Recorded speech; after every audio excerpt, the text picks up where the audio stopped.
واتقوا اللہ الذی تساءلون بہ والارحام ان اللہ کان علیکم رقیبا صدق اللہ العظیم۔ درود پاک پڑھیے۔ الصلاۃ والسلام علیک یا سیدی یا رسول اللہ وعلی آلک واصحابک یا سیدی یا حبیب اللہ۔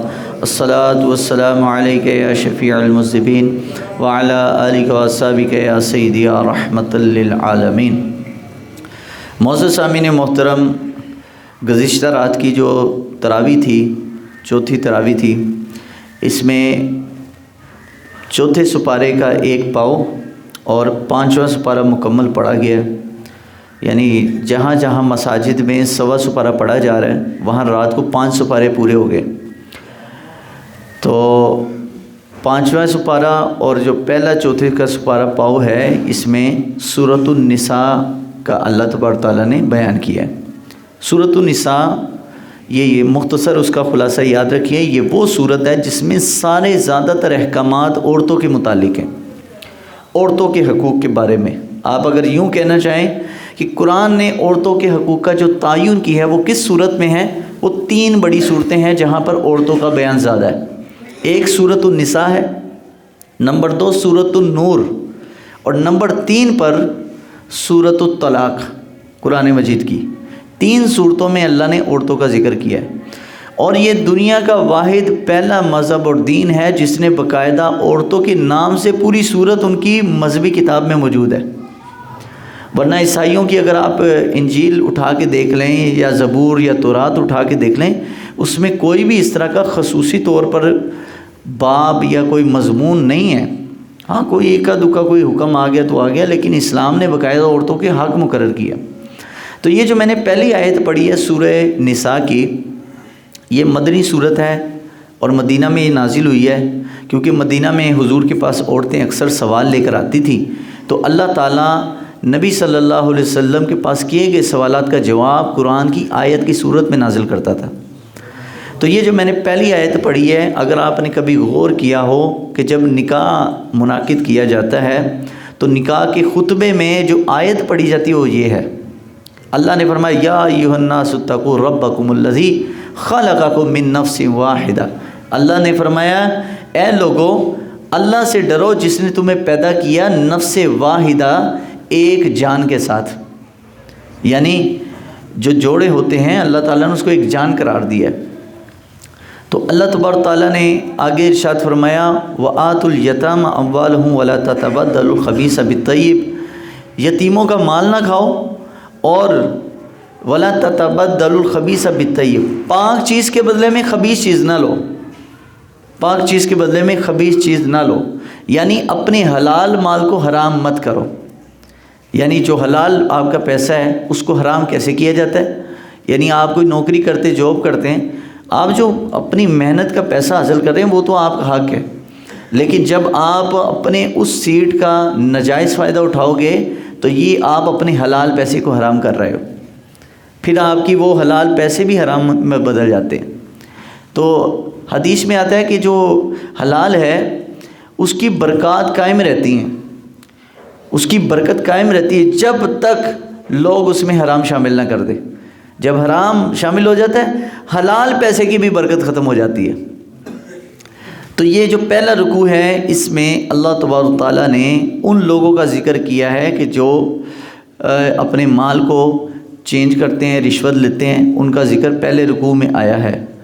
اور اگلا جو دوسرا رکوع ہے، یہ دوسرا رکوع بڑا اہم ہے۔ یہ دوسرا رکوع میں اللہ نے فرمایا یوصیکم اللہ فی اولادکم للذکر مثل حظ الانثیین، اللہ تمہیں حکم دیتا ہے کہ بیٹے کی پراپرٹی وہ بیٹی سے دگنی ہوگی، لڑکی کو ایک حصہ ملے گا، لڑکے کو 2 ملیں گے لڑکی کے مقابلے میں۔ اب یہ آیت کریمہ کب اتری ہے؟ یہ جو آیت نمبر 11 ہے سورہ نساء کی، حضور کی ایک صحابیہ تھی، وہ بارگہ رسالت مآب علیہ السلام میں آئی اور آ کر عرض کرنے لگی یا رسول اللہ صلی اللہ علیہ وسلم، میرا شوہر جنگ احد میں شہید ہو گیا، احد کی جنگ میں وہ شہید ہو گیا، اب میرا جو دیور ہے اس نے میرے شوہر کی ساری پراپرٹی پہ قبضہ کر لیا۔ قبضے سے مراد یہ عرب کا ایک دستور تھا کہ اگر کسی شخص کا بیٹا نہیں ہوتا تھا تو وہ نہ بیوہ کو حصہ جاتا تھا، نہ بیٹیوں کو ملتا تھا، سارا حصہ بھائی لے جاتا تھا۔ اب عرب کا یہ کلچر تھا۔ اب اس کے بارے میں پہلے کوئی بھی قرآن میں حکم نہیں اترا تھا۔ پراپرٹی کے بارے میں پہلی جو آیت اتری ہے نا پورے قرآن میں، وہ پہلی آیت نمبر 11 ہے سورہ نساء کی۔ پہلا حکم جو پراپرٹی کے بارے میں اترا ہے کہ وراثت کیسے تقسیم کرنی ہے۔ آج کل بڑے یہ ہمارے معاشرے میں بھی مسلمان بھی یہی کام کر رہے ہیں کہ جناب وہ بیٹیوں کو حصہ نہیں دے رہے، بیوہ کو حصہ نہیں دے رہے، ٹھیک ہے، حالانکہ دینا چاہیے، سارا حصہ بیٹے کا نہیں ہے، اللہ نے بیٹیوں کا بھی حق رکھا ہے۔ یہ جو میرا جسم میری مرضی کے نام پر جو عورتیں نکلتی ہیں، ان کا ایک اعتراض درست ہے کہ وہ کہتے ہیں کہ پاکستان میں عورتوں کو، لڑکیوں کو حصہ نہیں دیا جاتا پراپرٹی میں، تو وہ بولتی ہیں مولویوں کے بارے میں کہ ان کی وجہ سے۔ او بھائی مولوی تو کہہ رہے ہیں کہ بھائی قرآن کہتا ہے کہ بیٹیوں کا بھی حصہ دو۔ اب تمہارے پاکستان کا قانون ہی اسٹرانگ نہیں ہے تو ہم کیا کریں بھائی؟ اس میں مولویوں کا کیا قصور ہے؟ قصور تو قانون کا ہے نا، کہ قانون گرفت کر رہے ہیں نا ایسے لوگوں کی کہ جو بہنوں کو، بیٹیوں کو حصہ نہیں دیتے۔ اب قرآن مجید میں اب وہ جب یہ آیت کریمہ اتری ہے، حضور نے اس کو، اس صحابیہ کو بلایا، فرمایا بھائی ایسا کرو کہ تمہارے شوہر کی جو شہید ہو گیا اس کی پراپرٹی کے 24 حصے کرو۔ حضور نے فرمایا 24 حصے کرو، 16 حصے تمہارے اور تمہاری بیٹیوں کے، اور 8 حصے تمہارے دیور کے۔ یعنی اس سے اب مسئلہ ایک سمجھ آ گیا کہ جن لوگوں کی اولاد نہیں ہوتی، ایک تو نا بالکل اولاد نہیں، جن کا بیٹا نہیں ہے، اب ان کا حصہ اول تو جائے گا اس کے باپ کو۔ مثال کے طور پر ایک شخص ہے، فوت ہوا، اس کا بیٹا کوئی نہیں ہے، اب وہ حصہ کہاں گیا؟ اوپر باپ کی طرف۔ باپ بھی نہیں ہے تو حصہ چلا جاتا ہے بھائی کی طرف، اگر بھائی بھی نہیں ہے تو حصہ جاتا ہے بہن کی طرف، اور بہن بھی نہ ہو حصہ جائے گا پھوپھی کو۔ اب یہ باتیں کون سمجھے اور کون سمجھائے؟ اور لوگ کئی بچے گود لے لیتے ہیں۔ اب وہ بھی یہ مسئلہ یاد رکھیں، جنہوں نے بچہ پالا ہے وہ اپنا بیٹا کوئی نہیں ہے، تو وہ یاد رکھیں وہ کسی کے بچے کے نام پر ساری پراپرٹی نہیں کر سکتے۔ یعنی جو منہ بولا بیٹا ہے، منہ بولے بیٹے کا حکم اپنے بیٹے جیسا نہیں ہے۔ اس کے نام پر اگر زیادہ سے زیادہ وہ پراپرٹی لگانا چاہتے ہیں 1/3، مثال دیتا ہوں کہ اگر 1 کروڑ کی پراپرٹی ہے، 3 کروڑ کی پراپرٹی کسی بندے کی، اور بندہ فوت ہو گیا، بیٹا کوئی نہیں ہے، اپنی زندگی میں 1 کروڑ کی پراپرٹی اپنے منہ بولے بیٹے کے نام پر لگا سکتا ہے بس، اور کچھ حصہ بیوہ کو جائے گا، بقایا حصہ چلا جائے گا بھائی کو۔ تو بھائی نہ ہو تو پھر پہلے تو باپ کو جائے گا، باپ زندہ نہیں ہے تو بھائی کو، بھائی نہیں ہے تو بہن کو، بہن نہیں ہے تو پھر پھوپھو کو جائے گا، ٹھیک ہے۔ کوئی نہ کوئی زندہ ہوتا ہے، کوئی نہ کوئی وارث ہوتا ضرور ہے، ایسی بات نہیں ہے، لیکن وہ علیحدہ بات ہے، ہم ان احکامات پہ عمل نہیں کرتے۔ ہم کہتے نہیں بھائی سارے بڈھی دے نال آنا ہے، میری اولاد کوئی نہیں ہے تو بیوی کے نام، بیوی کے نام پر نہیں ہو سکتا سارا کچھ۔ قرآن نے جو بیوی کا حصہ مقرر کیا ہے، 6واں حصہ وہ اس کو وہی ملے گا، 6واں حصہ مقرر ہے۔ تو یہ یاد رکھیے، یہ سارے احکامات اس میں تفصیلاً ذکر ہیں کہ کس کو کتنا کتنا حصہ ملے گا، وہ سارے احکامات آپ اگر کبھی وقت ملے تو پڑھ لیجئے گا۔ اس کے بعد تیسرا جو رکوع ہے وہ بڑا اہم ہے۔ نبی علیہ السلام مدینہ منورہ میں جب گئے تو سب سے پہلے حضور نے مدینے میں انصاف قائم کیا، انصاف قائم کیا، اور انصاف بھی ایسے نہیں کہ شک کی بنیاد پر سزا دے دی جائے، نہ، اسلام نے شک کی بنیاد پر دی جانے والی سزا کو سخت ناپسند کیا۔ قرآن نے کیا کیا؟ دیکھو قرآن کی آیت ہے، واللاتی یأتین الفاحشۃ من نسائکم فاستشہدوا علیہن اربعۃ منکم۔ جب کوئی شخص کسی عورت کو برائی کرتا ہوا دیکھے یا اس کو شک ہو کہ یہ عورت غلط ہے، تو فرمایا فاستشہدوا علیہن اربعۃ منکم، 4 گواہوں کو پیش کرے پھر اس کی وہ بات مانی جائے گی۔ ایسے نہیں ہے منہ اٹھا کے اسی پر الزام لگانا شروع کر دو۔ اسلام میں الزام لگانے کی بھی سزا پتہ ہے کتنی ہے؟ 80 کوڑے۔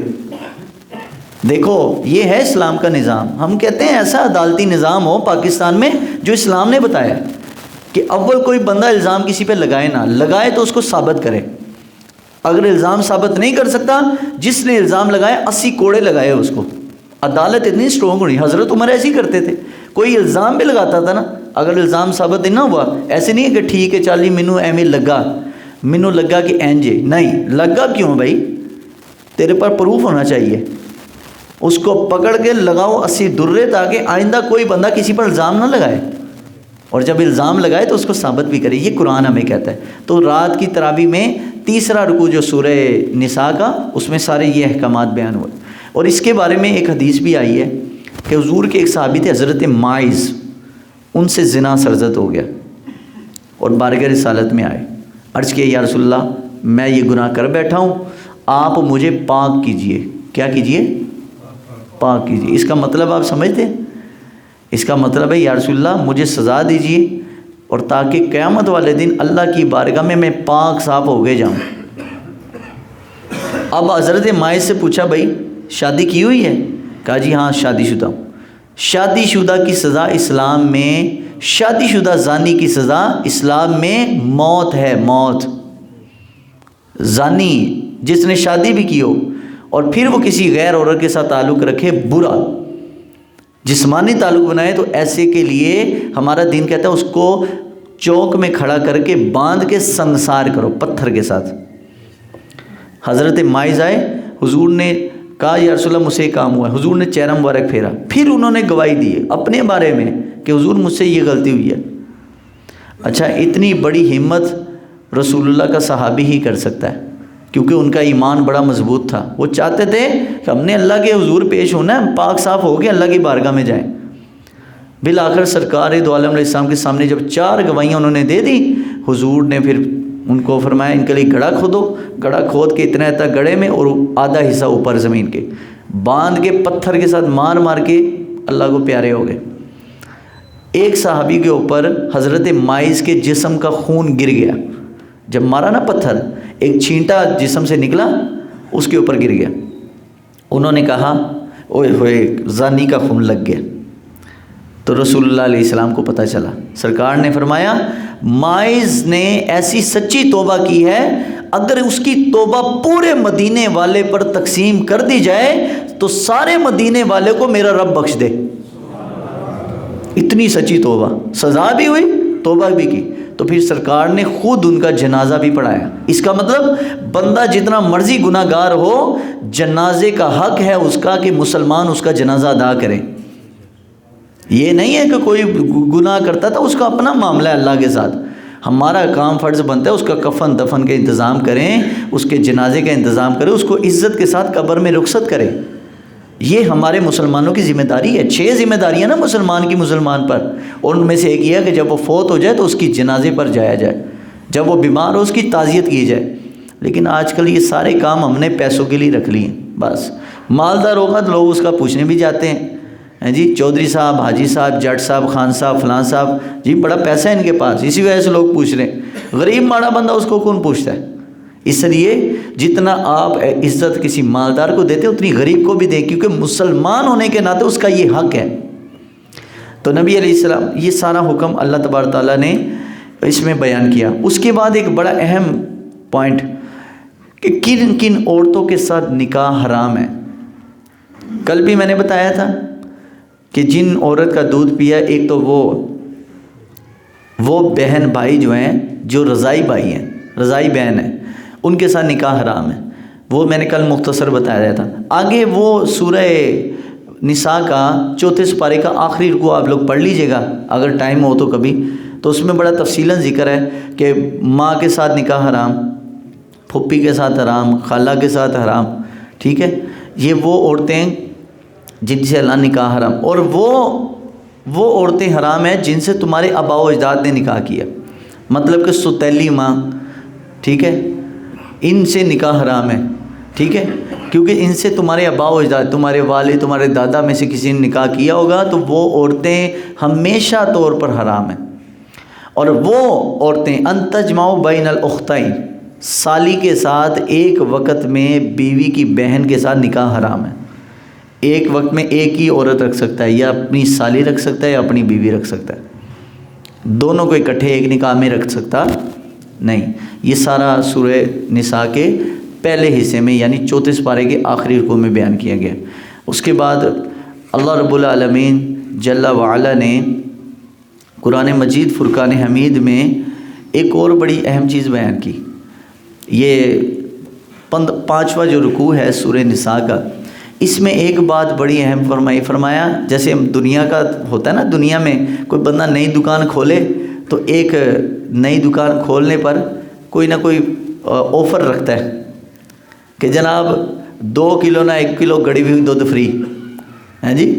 کچھ کہتے ہیں جناب کو شوارمے کی دکان کھولے 2 شوارموں کے ساتھ 1 فری. اللہ نے بھی ایک آفر رکھی ہے. اللہ نے فرمایا ان تجتنبوا کبائر من الاسم کبائر ما تنہون عنہ نکفر عنکم سیئاتکم. اللہ نے فرمایا اے مسلمانوں، اگر تم بڑے بڑے گناہوں سے بچ جاؤ، بڑے حرام کاموں سے اپنے آپ کو بچا لو، تو چھوٹے گناہ میں بڑے گناہوں کی وجہ سے معاف کر دوں گا. کہ اگر تم بڑے گناہ سے بچیں گے نا، چھوٹے گناہ میں ویسے بخش دوں گا. ایک اللہ کا بھی پیکیج ہے کہ بڑے گناہ سے بچا لو، چھوٹے گناہ میں معاف کر دوں گا. ٹھیک ہے، اللہ چاہے تو چھوٹے سے گناہ سے پکڑ لے، ایسی بات نہیں ہے.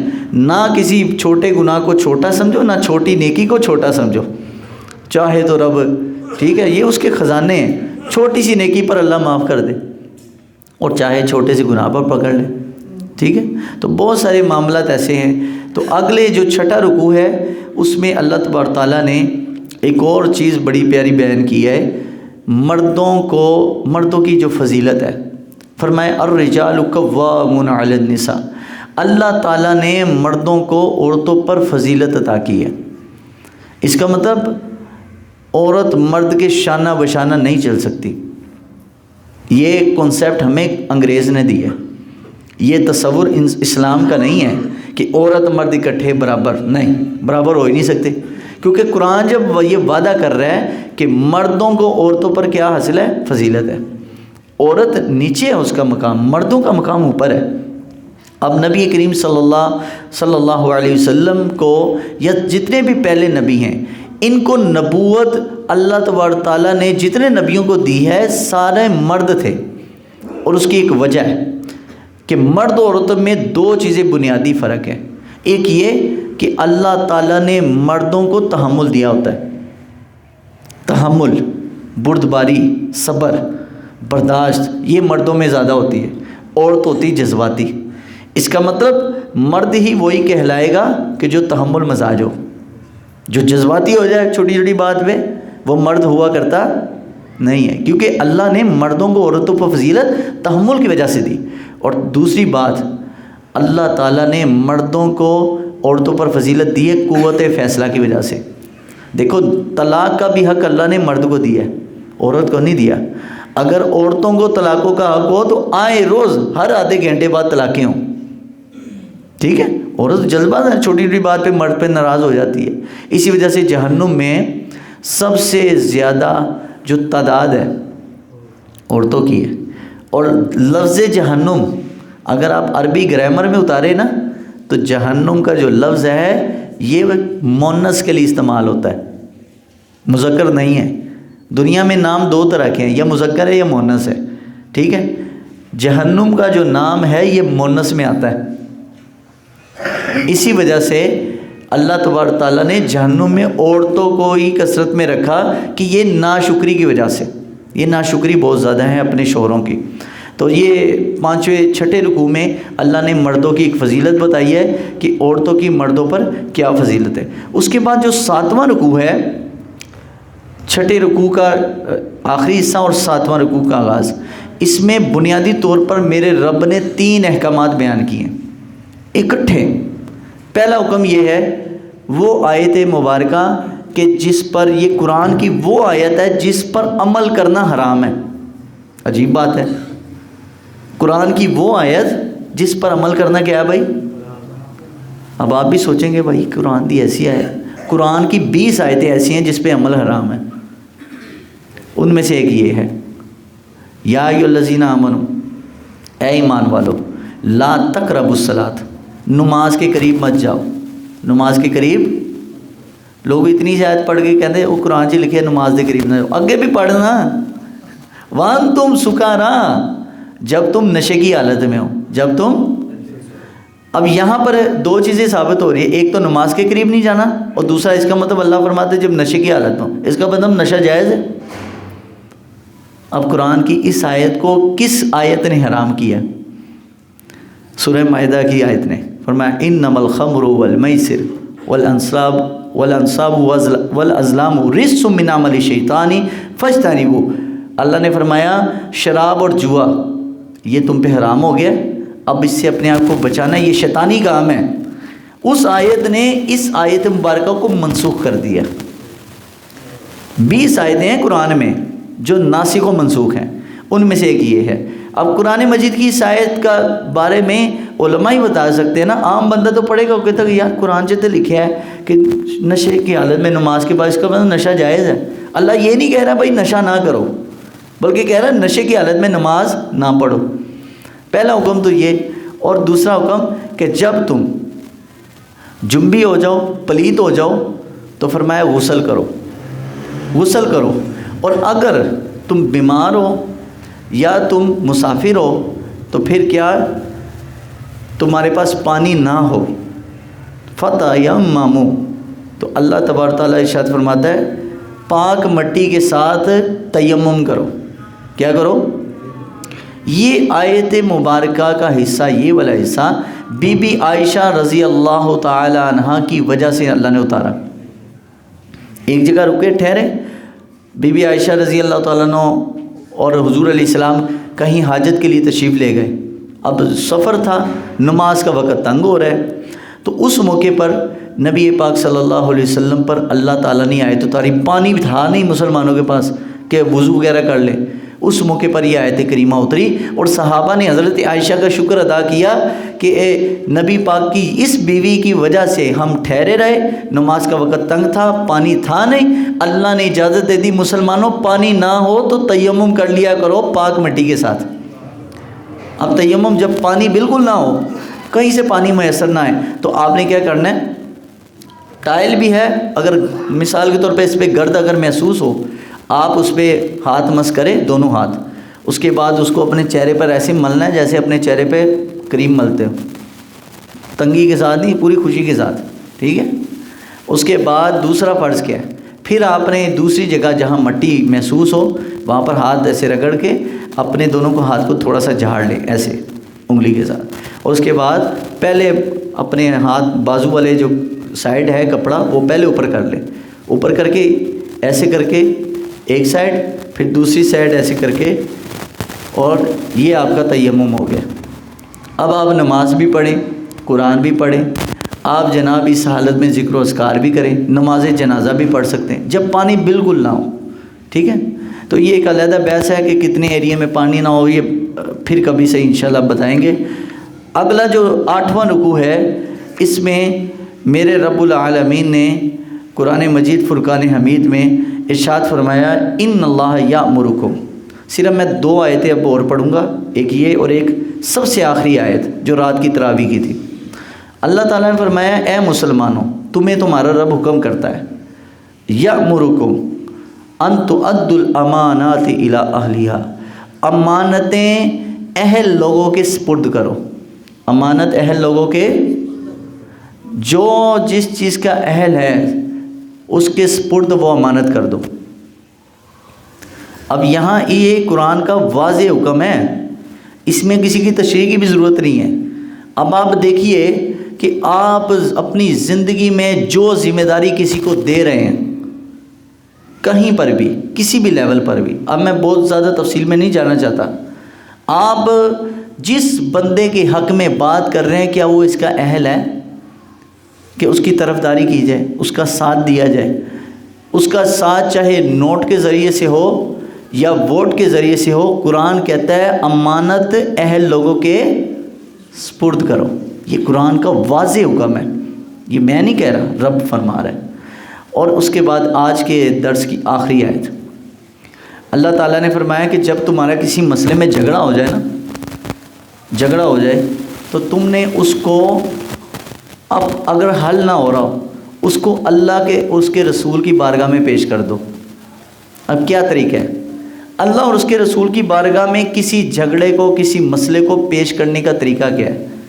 وہ ہے نمبر 1 پہ اللہ کا قرآن، اور دوسرا ہے میرے سرکار کا فرمان۔